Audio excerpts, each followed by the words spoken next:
안녕하세요. 아나운서 황보라입니다. 2021년을 맞이했던 것이 바로 엊그제 같은데 어느새 연말 분위기가 물씬 풍기는 12월이 되었는데요. 12월은 한 해를 마무리하는 달이자 새로운 시작을 준비하는 시기인 만큼 큰 의미를 가진 달이기도 하죠. 또한 절대 놓쳐서는 안 될 13월의 월급, 연말정산이 기다리고 있는 달이기도 합니다. 그런데 여러분, 혹시 올해 투자 연말정산은 하고 계신가요? 성투의 기본은 정보력과 속도전일 텐데요. 제한된 시간에 이러한 노하우들을 얻기란 정말 쉽지가 않죠. 오늘은 여러분들의 투자를 깔끔하게 도와주실 전문가 두 분을 모셨습니다. 홍보영 팀장님, 황동혁 팀장님 모셨습니다. 안녕하세요. 안녕하세요. 하나대체투자자산운용 홍보영 팀장입니다.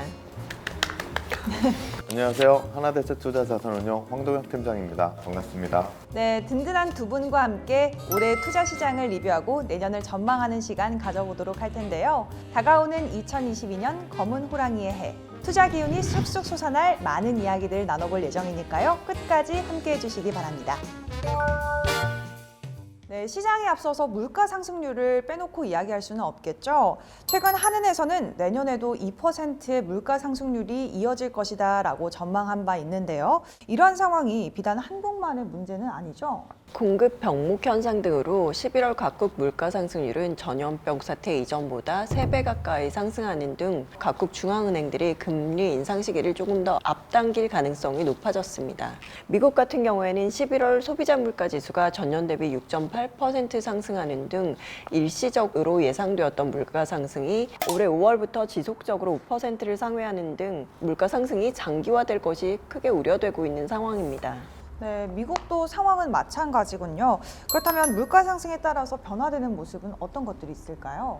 계속되는 물가 상승으로 각국 중앙은행 기준금리 인상 시기가 예상보다 빠르게 올 수 있어서 스태그플레이션 우려 또한 커지고 있습니다. 이러한 물가 상승률은 먼저 확대 재정 효과의 약화, 감염병 사태의 완화에 따른 재화 서비스에서 서비스 소비로의 소비 전환, 노동 공급 정상화 등에 따라 완화될 것으로 보입니다. 이에 더해 미국 등 주요국의 인프라 투자 등 재정 정책이 확대될 전망인데요. 공급 차질을 방지하기 위한 민간 설비 투자 증가로 GDP 성장률도 높은 수준을 유지할 것으로 보입니다. 스태그플레이션에 대한 우려는 우려로 그칠 가능성이 큽니다.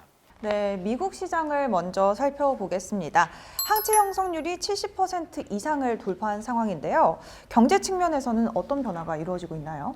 네, 미국은 확진자, 백신 2차 접종자를 포함한 높은 항체 형성률로 4분기 경제 활동이 정상화되고 있습니다. 이로 인해 노동 가능 인구의 경제 활동 참가율이 현재 61.8% 정도에서 전염병 사태 이전 수준인 63% 정도까지 상승할 것으로 예상됩니다. 특히 정부의 인프라 투자를 위한 법안이 11월 하원을 통과했는데요. 휴먼 인프라 투자를 위한 추가 예산 법안을 계획하고 있어 이 예산안까지 다 실현된다면 총 3.5조 달러 규모의 인프라 투자가 집행될 전망입니다. 네, 이렇게 경제활동 참여율이 상승하고 실업률은 낮아짐에 따라서 그동안 부진했던 오피스 섹터에서의 회복을 기대해 볼 수도 있을 것 같은데요. 네, 미국 전체 오피스 공실률은 3분기에도 여전히 상승 중이며 순 임대 면적도 마이너스를 기록했습니다. 다만 서브리스 공급이 많았던 샌프란시스코의 3분기 순 임대 면적이 플러스를 기록하며 공실률이 하락 추세로 전환됐고 맨하탄의 공실률도 소폭 하락했습니다. 옥스포드 이코노믹스에 따르면 테크시티에 해당하는 샌프란시스코, 시애틀 등의 경제 성장률이 미국 전체를 초과할 것으로 예상되는데요. 고용 또한 5% 이상 증가할 것으로 전망되며 해당 지역 내 오피스의 성장이 기대됩니다. 네, 오피스 섹터의 성장에 주목할 필요가 있겠습니다. 그렇다면 미국 내에서 가장 성장하는 섹터로는 어디가 있을까요?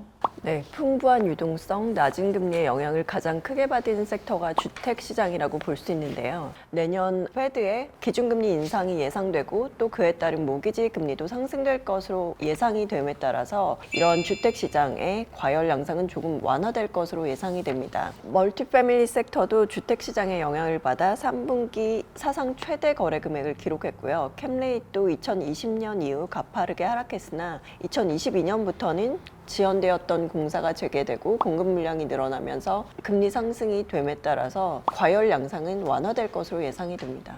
네, 호텔 섹터 또한 투자자들의 초미의 관심사인데요. 미국의 사회적 거리두기 완화, 백신 접종을 완료한 입국자의 자가격리 면제로 부진했던 호텔 섹터의 상승을 기대해봐도 될까요? 네, 우선 11월 항공편의 좌석수가 2019년 대비 불과 10% 감소했고 2020년 대비 오히려 56% 증가했습니다. 이에 따라 3분기 호텔 객실 가동률이 2020년 2분기 최저 수준이었던 26.6%보다 33.9% 상승하면서 60.5%까지 회복세를 보였습니다. 거래 금액도 회복세를 보이고 있습니다만 변이 바이러스 발생으로 입국자 자가격리 면제가 일시 중단되면 회복이 다소 주춤할 가능성은 존재하고 있습니다. 네, 전염병 이전부터 온라인 쇼핑이 증가하면서 리테일 시장은 부진한 성장을 이어왔었죠. 이러한 현상이 계속 이어질 것이다 이렇게 보시나요? 미국은 전 형태의 리테일 섹터 순임대 면적이 마이너스를 기록했던 작년과는 다르게 올해는 식료품점, 인테리어, 그리고 미용 관련 매장이 임대 면적이 늘면서 순임대 면적이 형태와 상관없이 3분기까지 플러스를 기록하고 있고 투자도 이에 따라 조금 회복하고 있습니다. 향후에는 체험형 리테일, 그리고 드라이브업, 매장 내 픽업, 그리고 풀필먼트 센터 역할을 겸할 수 있는 리테일 투자는 조금 더 수요가 상승할 것으로 예상이 됩니다. 네, 지금까지 미국 시장 살펴봤는데요. 이제는 유럽으로 넘어가 보도록 하겠습니다. 유럽의 경기 회복 어떻게 보시나요? 지난 9월 유럽 중앙은행에 따르면 올해 1분기 유럽 지역 경기 회복은 예상보다 빠르게 진행됐는데요. 올해 안에 유럽의 실질 GDP가 4.6%에서 5%로 상향되며 전염병 이전 수준을 넘어설 것으로 보고 있습니다. 유럽 중앙은행은 미 연방준비제도와 달리 기존의 양적 완화 정책을 계획대로 내년 3월까지 유지할 가능성이 높습니다. 또한 프로그램의 연장에 대한 목소리도 계속 커지고 있는 상황이고요. 네, 전염병 발생 이후 만 2년이 지났는데요. 생각보다 장기화된 만큼 섹터별 변화도 클 것으로 보이는데요. 어떤가요? 네, 우선 재택근무가 보편화되면서 오피스 시장 구조가 크게 변화했는데요. 유럽의 대표적인 상업주구인 런던의 경우 올해 거래 규모는 역사적으로 최저, 거래 가격은 최고를 동시에 기록하는 등 투자자들의 프라임 자산에 대한 수요가 증가했고 자산별 매력도 차별화가 심화되고 있는 상황이라고 할 수 있겠습니다. 온라인 쇼핑 확산으로 리테일 섹터 내 자산 선호도가 극명하게 차별화된 것처럼 오피스 시장도 변화하는 근무 환경과 사용자의 필요에 부합되는 자산에 대한 선별적인 요구가 확대될 것으로 예상됩니다. 네, 말씀 정리하자면 오피스 시장은 산업군, 또 지역, ESG 등급 등에 따라서 다른 변화를 겪고 있다 이렇게 정리할 수가 있겠는데요. 그럼 전염병 사태를 극복한 섹터로는 어디가 있을까요? 멀티패밀리와 산업용 부동산을 말씀드릴 수 있겠습니다. 북유럽 주요 국가의 21년 10월 말 기준 상업용 부동산 총 거래 규모는 340억 US 달러로 전년 동기 기록을 상회했는데요. 회원국 간의 경기 회복 속도가 상이한 유럽의 경우에는 내년 기준금리 인상은 없을 것으로 보여 유동성 흡수 및 통화정책 변화의 속도에 있어 시차가 존재할 것으로 예상합니다. 따라서 유럽의 경우 당분간 주택시장의 화랑이 지속될 수 있을 것으로 예상됩니다. 네, 자 이제 투자자분들이 궁금해하실 한국 시장에 대해서 이야기를 나눠보도록 하겠습니다. 최근 한국 수출이 월간 600억 불을 넘어서 사상 최대를 기록했다는 호재가 들려오고 있는데요. 네, 반도체 수출 호조 및 수출 단가 상승에 따라 올해 11월에는 월간 사상 최고치인 604억 불을 기록했습니다. 내년에는 주요 교역국인 중국의 경기 둔화가 예상되지만 공급 현상에 따른 수출 단가가 계속 상승할 것으로 예상되고 자동차 수출도 회복될 것으로 예상됨에 따라 내년 수출도 이들을 기반으로 해서 계속 상승세가 예상됩니다. 변이 바이러스 확산에 따라 변동성은 조금 있겠지만 개인 소비 지출도 성장세가 지속될 것으로 예상되는데요. 네, 지난 몇 년간 오피스 시장에 눈에 띄는 변화로는 공유 오피스의 증가다라고 볼 수가 있겠는데요. 기존의 스타트업에서 주로 이용을 해왔었다면 이제는 대기업들도 공유 오피스에 임대해 있는 모습을 심심치 않게 볼 수가 있는데요. 네, 맞습니다. 이는 최근 대기업들의 오피스 운영의 유연성과 탈집중화 등으로 인한 변화인데요. 임차인 설문조사에 따르면 향후 2년 내 오피스 포트폴리오에 공유 오피스를 포함시키겠다는 의견이 지배적이었습니다. 이와 같은 수요를 흡수하기 위해서 패스트5, 스파크플러스 등과 같은 국내 공유 오피스 운영업체들이 사업 확장을 위한 임대 수요 확대가 기대되고 있습니다. 최근 저희 하나대체투자자산운용도 임직원들의 업무 유연성을 위한 스마트 오피스를 도입하였습니다. 혁신적인 변화네요. 직접 이용해 보시니까 어떠신가요? 저는 아직까지 어색합니다. 열심히 적응 중에 있습니다. 미국, 유럽의 경우 물류센터가 강세를 보이고 있다고 말씀을 주셨는데요. 한국도 같은 상황인가요? 네, 온라인 소매 판매는 매년 20% 이상을 성장하며 21년 총 규모는 190조 원에 이를 것으로 전망되는데요. 자동차를 제외한 내구재의 50% 그리고 반내구재와 비내구재의 소비가 온라인으로 전환된다고 가정하면 전체 소매 판매액 중 50% 정도가 온라인 전환이 가능할 것으로 예상됩니다. 네, 국내도 역시 물류센터가 주목받는 섹터인 것 같습니다.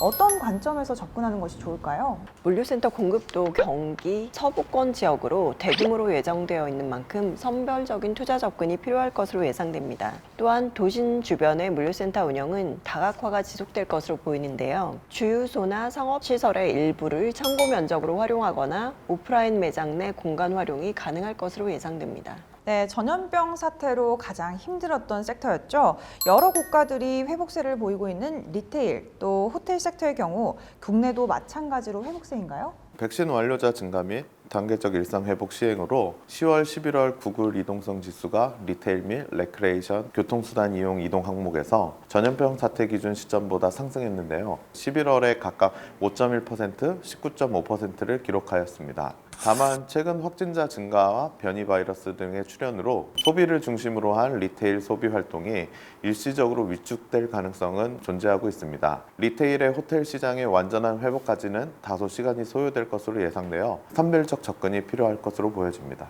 네, 마지막으로 에이펙 지역을 살펴보도록 하겠습니다.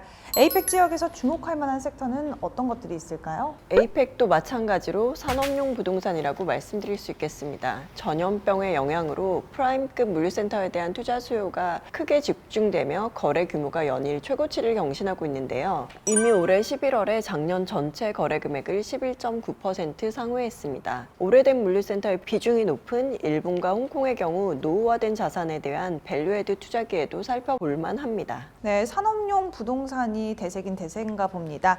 그렇다면 반대로 투자를 조금 더 신중하고 고려해봐야 할 섹터로는 어디가 있을까요? 어느 지역이나 마찬가지겠지만 특히 에이펙 지역에서는 리테일 섹터에 유의해야 할 것으로 보여집니다. PwC 설문조사에 따르면 2018년 이후 지속된 가격 하락에도 22년 리테일 섹터에 대한 투자를 고려하겠다고 응답한 비율은 50%에 그쳤습니다. 또한 포트폴리오 리밸런싱 계획을 보면 현재 자산 내 30%를 차지하고 있는 리테일 섹터의 비중을 향후 5년에 걸쳐 최대 15%까지 비중을 축소할 계획이라고 하니 에이펙 지역의 리테일 투자는 좀 더 신중함을 가지고 살펴보시길 바라겠습니다. 두 분의 날카로운 시선으로 시장의 올해와 내년을 심층적으로 훑어본 시간이었습니다. 귀한 시간 내주셔서 정말 감사드립니다. 네, 마무리하면서 질문 하나 드리고 싶습니다. 두 분이 생각하시는 내년 투자 시장을 예측할 수 있는 핵심 키워드 어떤 게 있을까요? 네, 저는 변화라고 말씀드리고 싶습니다. 올해도 감염병 사태 지속으로 시장은 하루가 다르게 변화했습니다. 2022년 경우에는 감염병 사태가 해소 국면이 기대되고 또 다른 긍정적인 변화가 있길 기대합니다. 저는 부동산이라고 하겠습니다. 국내는 물론 해외에서도 부동산 시장을 주요 투자처로 주목하고 있는데요. 특히 올해 떠오른 산업용 부동산이 지속적으로 상승세를 이어갈지 주목해 보시면 좋을 것 같습니다. 두 분이 전해주신 키워드 꼭 기억해놨다가 2022년에는 현명한 투자 해보도록 하겠습니다.